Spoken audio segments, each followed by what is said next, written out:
Hello, വിവാഹ സാഫല്യം എന്ന എൻ്റെ യൂട്യൂബ് ചാനലിൽ ഇന്ന് നിങ്ങൾക്കായി 40, 46, 47 വയസ്സുള്ള 3 വിധവകളെക്കുറിച്ചാണ് വിധവകൾക്ക് വേണ്ടിയാണ് പ്രപ്പോസൽ അന്വേഷിക്കുന്നത്. ഇവർ 3 പേരും തന്നെ ഭർത്താക്കന്മാർ മരിച്ചവരാണ്.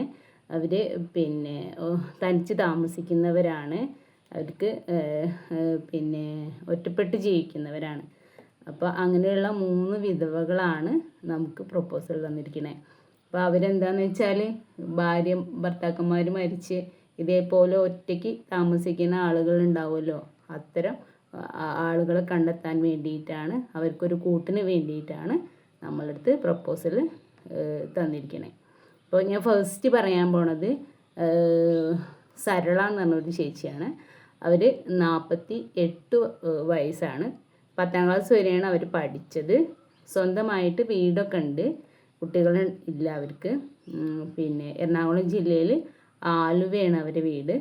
അവർ ഒരു പ്രൈവറ്റായിട്ട് ഒരു ഫാമിൽ വർക്ക് ചെയ്യുന്നുണ്ട്. അപ്പോൾ അവർക്ക് നല്ലൊരു പ്രപ്പോസൽ അവരെ ആവശ്യമുള്ളവർ വിളിക്കുകയാണെങ്കിൽ അവരെ നമ്പർ തരാം. പിന്നെ രണ്ടാമതായിട്ട് പറയാനുള്ളത് ഇപ്പം നമ്മൾ സരളേൻ്റെ പറഞ്ഞത് അവർ ഈഴവ കാസ്റ്റാണ്. രണ്ടാമത് പറയുന്ന ഉഷ അവർ 47 വയസ്സാണ്. അവരും 10ാം ക്ലാസ് വരെയാണ് പഠിച്ചത്. അവർ നായർ കാസ്റ്റിൽപ്പെട്ട ആളാണ്. കൊല്ലം ശൂരനാടാണ് അവരുടെ വീട്. അവർ ഒരു പ്രൈവറ്റായിട്ടൊരു ഷോപ്പിൽ വർക്ക് ചെയ്യുന്നുണ്ട്. അവർക്കും കുട്ടികളൊന്നുമില്ല. അവരും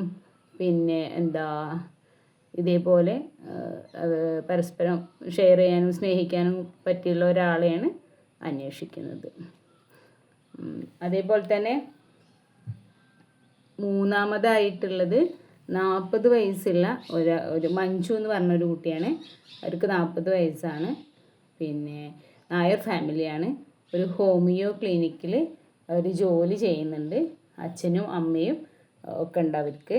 അപ്പോൾ അവരും തന്നെ ഒരു ഭാര്യ മരിച്ചതോ അല്ലെങ്കിൽ ഡിവോഴ്സ് ആയതോ ഇപ്പോൾ ഒരു 1-2 കുട്ടികളുള്ളവരായാലും അവർക്ക് കുഴപ്പമൊന്നുമില്ല. അവർ അങ്ങനെയുള്ള പ്രപ്പോസലാണ് അവർ അന്വേഷിക്കുന്നത്.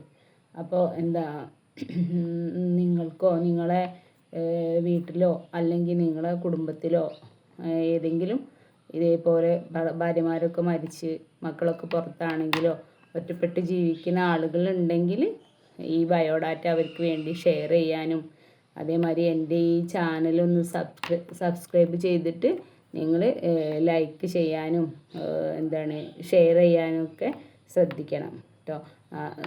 കൂടുതൽ വീഡിയോ നിങ്ങൾക്ക് കിട്ടാൻ വേണ്ടിയിട്ടും കൂടിയാണ് അങ്ങനെ ചെയ്യാൻ പറയുന്നത്. ഓക്കെ, എന്നാൽ ശരി. എന്നാൽ ഓക്കെ.